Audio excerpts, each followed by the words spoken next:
That is literally the closest that the American government has arrived at his vision of rebuilding a robust manufacturing base, at least for chip manufacturing. What do you mean? This part is so crazy because, like, the CHIPS Act doesn't go far enough, okay? It doesn't go far enough. It's limited still because of the capitalist dogma.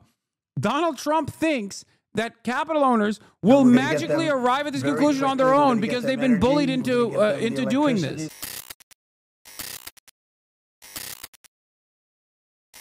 He's live right now. They went for like a year and a half, almost 2 years, screaming and ranting and raving. It's two worse than Democrats. You had Cheney, Liz Cheney, and crying. In the long term, wouldn't tariffs against China be a good thing for America to reduce their reliance on Chinese manufacturing and working towards building our manufacturing base? No, because the problem is not building our manufacturing base. If you build your manufacturing base and then either depress labor, depress wages, as we have consistently at the behest of capital, or even fucking fully automate that process, then the same income inequality will persist. You're not actually helping the American population in that regard. You're just simply trying to extend and give a lifeline to American dominance. And also, this process in and of itself cannot be done with a private-public partnership anyway. You can't just like expect capital to come back into the United States of America and build a robust manufacturing base without the infrastructure projects necessary to build said robust manufacturing base. That would require an unimaginable amount of money. They found out that Pelosi was the one that was in charge of the security of the Capitol. She knew all about it, and she admitted her guilt to her daughter, who was a movie documentary person. I'm sure her daughter's not too happy about that. I'm sure Crazy Nancy's not too happy. But we found out all the things, everything. And we go for the information. Sir, we've destroyed all of that information. If I haven't destroyed it, I wouldn't be sitting here right now. I guarantee you that. I'd be sitting someplace else. So I think it's something that we should Gretchen Whitmer's in this room, by the way. It's so important. The whole concept of an auto pen. Because whoever's, you know, auto pens are run by somebody. Whoever ran the auto pen was president of the United States. And I would be willing to bet that Biden didn't know. Oh, my God. Probably didn't know anything about any of it. Oh, my God. He's still on the auto pen shit. Very dangerous. So you're going to check that out, right? Yes, sir. We're working on it right now, sir. This is just another proclamation, sir, declaring national crime. So do you just like wish for the downfall of the United States? Everything you're saying right now is pure doomerism. What do you want me to do? F***ing lie to you? What a stupid expectation from you, chatter. Hey, man, can you please just say that Donald Trump's insane moves are actually for the greater good and make me feel good about the situation? Yes, dude. 10% tariffs that you will pay for globally, plus severing ties with our largest trading partner is a good thing, okay? Yeah, I will make it make sense for you. What the f*** is this expectation? People are so stupid, man. Air Force Holy Base fuck. open, strong, thriving, and I think we're going to be successful, Governor. I think we'll be very successful at that. We've gotten some good feedback from Pete Hegseth and Department of Defense. Can you please lie to me? Yeah, go watch Asmongold if you want someone to say based over Donald Trump's f***ing idiotic decisions, okay? Like, plenty of people do choose that route where they're like, I just want someone to whisper sweet nothings into my ear, you know what I mean? And act like all of these decisions are actually very good and will make my Western chauvinist perspective emboldened, make me feel emboldened about American enterprise. Hell yeah, it's gonna happen. First of all, you'll come back when you realize perhaps all of that was a house of cards built upon a pile of shit. It'll be critical to Michigan's economy and our security when you're able to deliver us another Nils mission the chef, there. thank you for the 50 but on bones. the Asian carp, you know, for years when Obama was there, we could never get anyone to do anything about this invasive species that's going to destroy our Great Lakes. You know how important recreational fishing and so much of that is to our state. Because of your work, we're hopeful that we'll get a solution there and we'll get that barrier built so we can protect our Great Lakes. So thank you, Mr. President. And they're very powerful fish. I mean, I see them, they jump out of the water. They jump at the fishermen. I mean, I've never seen anything like it. And has this gotten into any of the other lakes yet? Because you would think it would be pretty easy because they're all sort of connected. Governor? It's why we're working so hard to make sure that, we work with the Army Corps and erect a barrier so that the Asian carp can't get into Lake Michigan. It'll devastate the ecosystem, the economy, and it's 20% of the world's fresh waters in the Great Lakes, Mr. President, which is why it's so important that as a nation we protect the very powerful waters. fish. Yep. And, The greatest all fish. Of a sudden, I assume the lakes You will are make all the sushi with the interconnected, fish. right? So I at love some the point, they're fish. gonna I be want to in kiss the the other fishies. lakes. And so we're going to work hard on that. I spoke with the Army Corps of Engineers, and they have a method. It's a pretty gruesome method, but it's a I've method. underfunded the Army Corps of Engineers, but even with the limited funding and the layoffs, they'll be able to kiss the fish. Thing, when you get right down to it. Yep. It's a very expensive thing, actually. It costs a lot. I looked at the numbers. I said, well, but we have to save Lake Michigan because these fish, they eat everything in the way, including the other fish. They eat everything. Are people endangered by the fish? I think I mean, they're going to eat all the fish there. We won't be able to fish anymore, and that's a big deal in Lake Michigan. There's a lot of fishing, recreation, so it's going to be a problem there. But you're right, it's bipartisan, sir, but you're the one taking action on these issues. We couldn't get Biden to do it on Selfridge. This thing has been delayed for, 15 years where we were trying to do it. It started under Obama where we were trying to do it. He wouldn't do anything about it. So we appreciate you paying so much attention to this and taking action. Well, sir. I would. And the governor, in all fairness, called me about it. I had seen it, and she called me, and John James called me.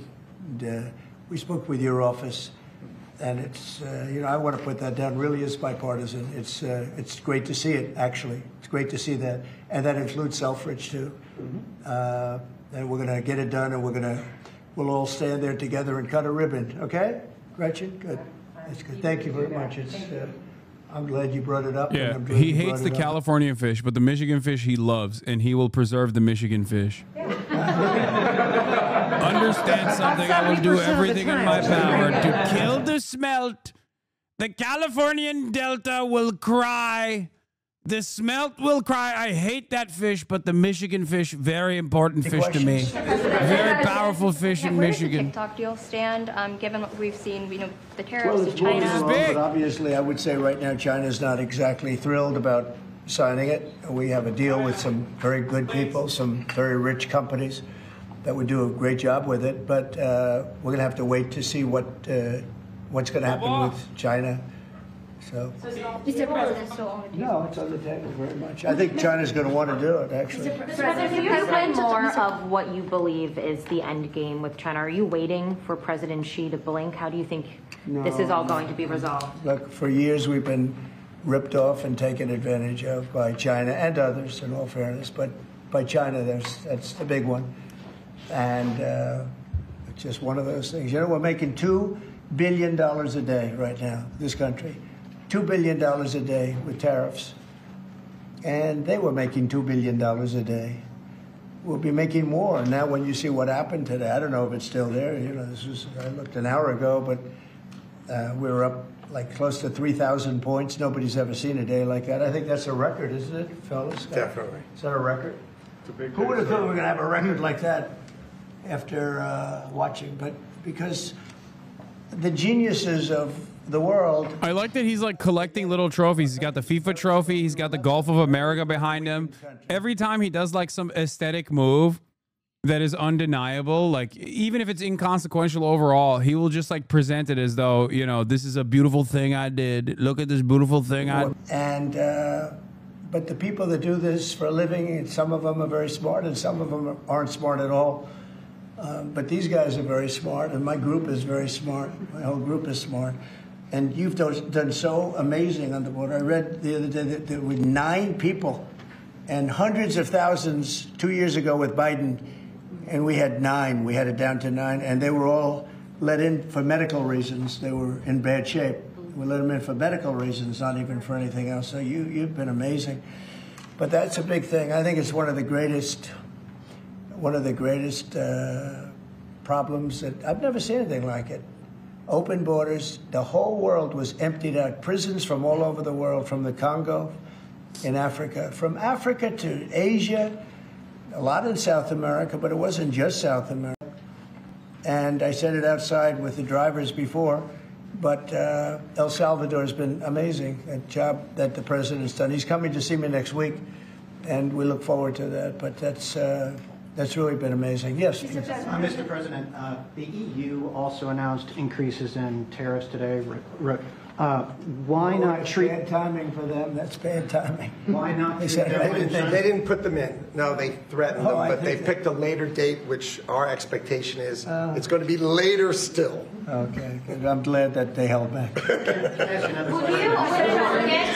said you were watching the market. If this was the strategy all along to bring them to the table, why did you instruct or advise, or maybe they did it on their own, some of your top aides to say this is not a negotiation, to hold the line, that they were going to hold the line, that you were not going to change your mind? A lot of times it's not a negotiation until it is, and that happens. And, you know, I said outside that you have to have flexibility to do it right, and that's what we have.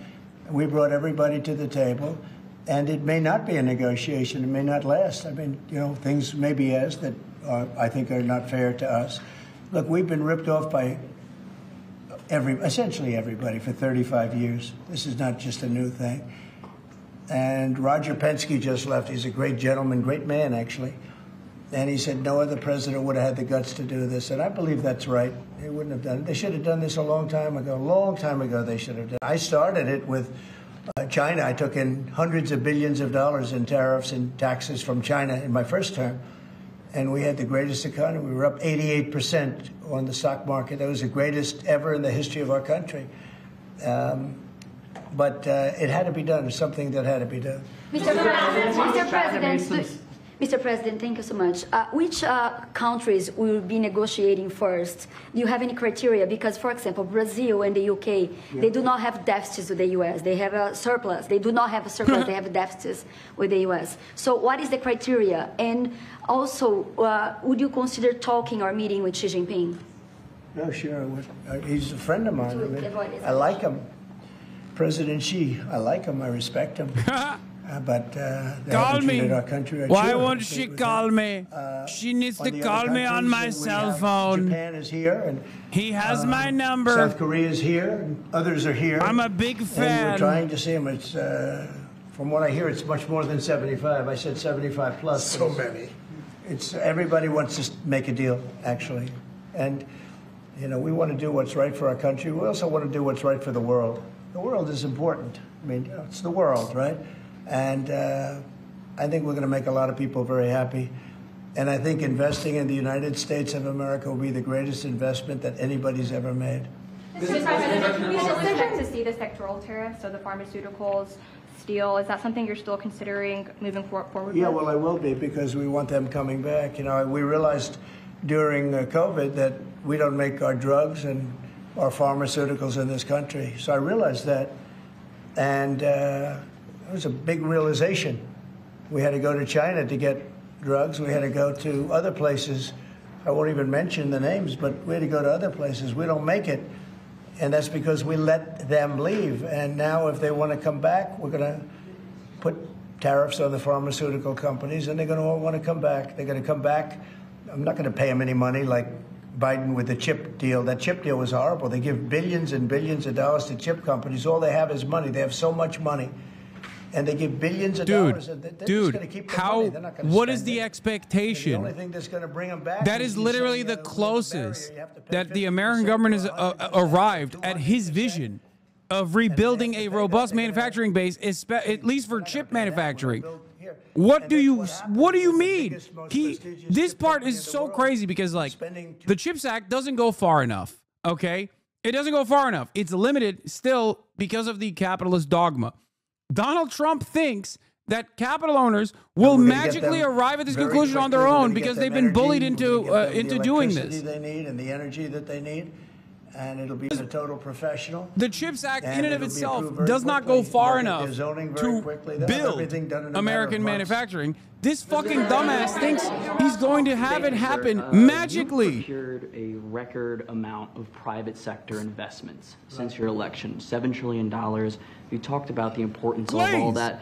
Can you talk about how these investments will have a positive impact on families who felt like the previous economy left them behind, and why your executive orders on coal yesterday is so important given the amount of manufacturing that you're ushering back in? Thank you. And which is correct. We have, I would say, more than $7 trillion now, right, of investment coming in. Apple is coming in for $500 billion alone. We have other companies coming in with massive numbers. We have car companies that are coming in.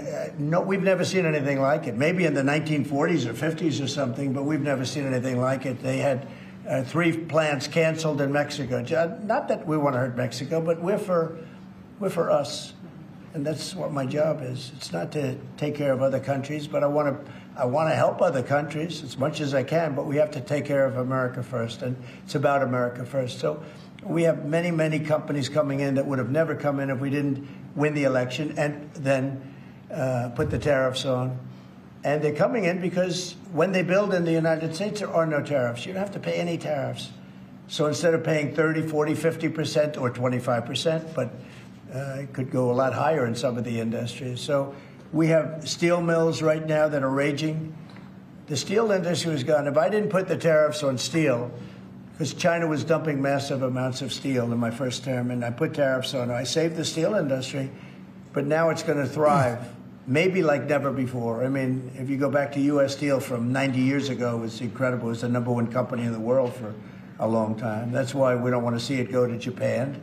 And we love Japan, but U.S. Steel was a very special company. We don't want it to go to Japan or any other place. So we're working with them, and I don't know if they need any money now. I'll be honest with you, they hit gold.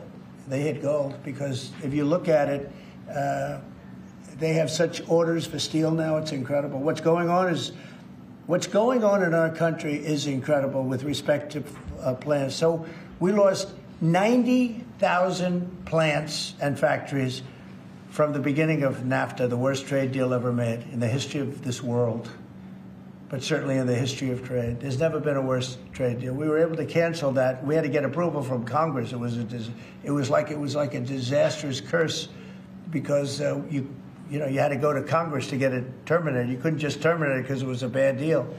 And you had people in Congress that didn't want to do it because they had other reasons, maybe bad reasons. They're mostly not there anymore, those people. But it's amazing what's happened. I appreciate that question because it's incredible. I don't think we've ever seen anything like it. $7 trillion, and it's much more than that because, these are places that we know. $7 trillion is unheard of. I never looked at the Biden numbers, but you could go a whole year and it was peanuts. Everybody was leaving. They weren't coming in, they were leaving. And that means jobs are leaving. And so we're not playing games. We're going to make this country greater than ever before. Thank you for that question. Mr. President, it seems that China's made some... Let her just do that. Oh, yeah, absolutely. Thanks. For the past few days, we've heard from this administration, no pause.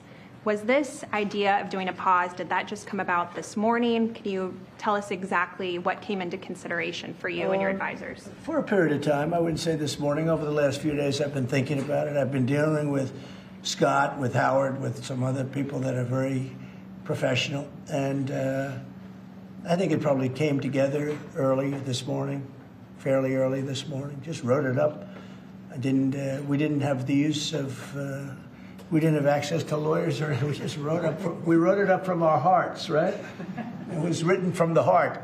Let's see what the Asmongoldиans are saying. But it was written from the heart. It was written DEI question. As something that I think was very positive for the world and for us.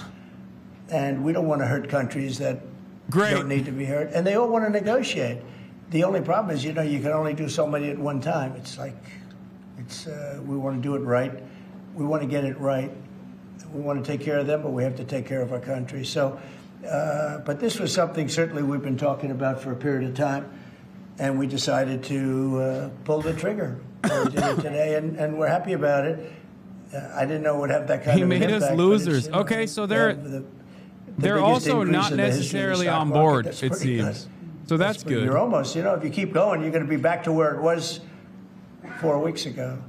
But it was a sick market 4 weeks ago, because this trade was sick. It was only a question of time. I don't blame the tariffs. I think the tariffs just sort of magnified what was happening. It was sick. Biden allowed these people to get away with murder. Biden allowed China to just take advantage of us. We had like $1 trillion deficit with China, $1 trillion deficit. How does so Asmongold's chat a matter of time? Instantly know when I'm watching Asmongold's chat, by the way? Do they just have both of our fucking chats open at the same time? Fuck you, Hassan Pepe Point. It's kind of, it's wild, you know? And we've revealed it very strongly. Yes, sir, please. Thank you, Mr. President. So it seems China's made some serious missteps here in these negotiations, and Secretary Bessent said earlier you may have goaded them into a tough position here. I'm wondering, are you in a way putting together a coalition against China in terms of trade here? No. Well, China, look, they're very capable, and I don't blame China for what happened. I blame the people sitting right at this desk, right behind this desk or another desk. I love how much they hate you for having empathy in your beliefs. I happen to pick the Resolute, but I blame the people sitting behind in this chair, behind this desk, for being stupid, incompetent, or not having courage. This should have been done years ago. This should have been done before Obama, in all fairness. Not only Biden, Obama. Years ago, this started with the World Trade Organization, which was owned by China. It was owned and paid for by China. They didn't even have to do things. They considered them a nation that was undeveloped. They said they were a developing nation. Well, we're a developing nation, too, if you think about it. Look at our inner cities. Look at what's happened. I think we're starting from ground zero there, right? So we're a developing nation, too. No, I know it's a lot of people take heat for saying that, but I blame the people sitting at this desk more than I blame China. If China can get away with what they got away with taking hundreds of billions and trillions of dollars right out of our pocket, because our people here were stupid. They were stupid people. Maybe corrupt. I don't know. I don't know how you could be that stupid. How do you get to be president and you're stupid? But they certainly weren't courageous. And they allowed this to happen. And with Japan and with many other countries that took advantage of us. I mean, we had deficits with almost every country. I used to read these things. First term, I'd read them. I'd actually read the agreements. I'd say, how could anybody agree to this stuff? So certainly they were rough, and they were tough, and they were smart. And you can blame them, but I really blame the people that allowed them to do it, because you know, if you could read first grade and you could read these agreements, you'd say, these are terrible deals. I actually used to say, who would allow deals like this to be made for our country? And maybe it's people that didn't care. Maybe it's people that weren't courageous. Maybe it's people that were corrupt. I don't know. But I blame those people more than I blame anybody else. Mr. President, you've been very specific in saying that you would like the EU to purchase U.S. There's definitely energy. a lot more discontent. Says the dude who told us to inject bleach for Trump can't read at first grade. You'll be hearing about that. Yeah. There's a lot of discontent seemingly in the Asmongoldian side. I'll be telling China what that is. I don't think they are buying whatever the fuck Trump is selling at this moment. That if they do not agree to a potential nuclear deal, that it would be very dangerous for them. What specifically? Well, they can't have a nuclear weapon. Did you mean military action, though, if they don't agree? Oh, if necessary? Absolutely. Yeah. And do you have a deadline for these talks? Yeah, I do. And You're talking about with Iran? Yes. Yeah, I do. Do you want something definitive this weekend, or do you see this as the start of a process? It's a start. Do you have a timeline? We have a little time, but we don't have much time. Who is starting the Because we're not going to let them have a nuclear weapon. Can't let them have a nuclear to be there, Mr. President? And we're going to let them thrive. I want them to thrive. I want Iran to be great. The only thing they can't have is a nuclear weapon. They understand that. You know, the people are so incredible in Iran, and they're so smart. They're very smart people. But, you know, they're in a rough situation, rough regime. But they understand, and the leaders understand. And I'm not asking for much. They can't have a nuclear weapon, and I've said that. And I was a little bit surprised because when the election was rigged, I figured they'd get the weapon because with me they were broke. They were broke. They had no money because of the sanctions. Nobody could buy oil. We did that to Venezuela just recently. And we'll do it to other countries if we have to. I want to see Russia and Ukraine make a deal. They got to make a deal. When schools get blown up and bad things happen, like I'm hearing about, it's no good. I hope we're going to make a deal with Russia and Ukraine. But with Iran, if it requires military, we're going to have military. Israel will obviously be very much involved in that. He'll be the leader of that. But nobody leads us. We do what we want to do. When would the clock run out on the talks? When would the talks need to conclude before you might do military? I can't really be specific, but when you start talks, you know if they're going along well or not. And I would say the conclusion would be when I think they're not going along well. So that's just a feeling. Mr. President, on the subject of U.S. troops stationed in Europe, do you have any plans to reduce the number of U.S. troops in Europe or in other NATO countries? Well, good. I mean, it depends. We pay for military over in Europe. We don't get reimbursed by much. South Korea too. So it'll be one of the things we discuss. That's unrelated to trade, but I think we'll make it part of it because it makes sense.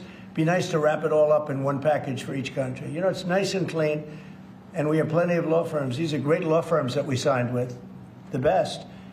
And I think part of the way I'll spend some of the money that we're getting from the law firms, in terms of their legal time.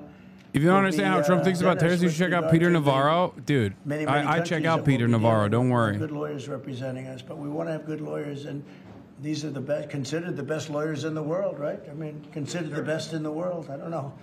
They just went off a little bit.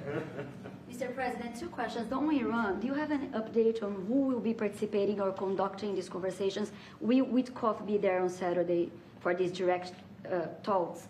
And on China, some economists are saying that right now is technically embargo on China with 125% tariffs. Are you concerned of escalation beyond the trade war with China? No, I'm not concerned. I think President Xi is a very smart guy, and I think we'll end up making a very good deal for both. But, we've been treated so badly for so many years. Again, we allowed that to happen. We've been treated so badly for so many years. But, no, I don't expect that. I think President Xi is one of the very smart people of the world, and I don't think he'd allow that to happen. And we're very powerful. This country is very powerful. Let me tell you, it's far more powerful than people understand. My favorite advisor, we have weaponry that nobody brilliant has guy, any idea knows what it is, China. and it is the most powerful weapons in the world that we have. More powerful than anybody, not even close. So nobody's going to do that. But I think that if that's what you're referring to, maybe it's not. But just in terms of basic escalation, which is what you said, no, I think that President Xi is a man who knows exactly what has to be done. He's a very smart man. He loves his country. I know that for a fact. I know him very well. And I think he's going to want to get to a deal. I think that's going to happen. We'll get a phone call at some point, and it'll be off to the races. It'll be a great thing for them. It'll be a great thing for us. It's going to be a great thing for the world and for humanity. Do you have plans to meet with Putin in Saudi Arabia? At some point, I will. At some point. We'll have to see. I mean, we have to get there right now. We got to get there. In the meantime, they're losing 2,500 on average young people every single week. Think of that. 2,500 people a week. It's not even conceivable. We got to get there fast. Do you think a couple of more. Yes. Do you have to increase tariffs on China even more before they come to the table or give you a phone I call? can't imagine it. No, I can't imagine. I don't think so. I don't think I'll have to do it. I don't think we'll have to do it more. We calculated it very carefully. By the way, when you hear 100, a lot of people charge much more than that. Canada charges much more than that to our farmers, our dairy farmers. Many people charge much more than 100 or 125 in this case.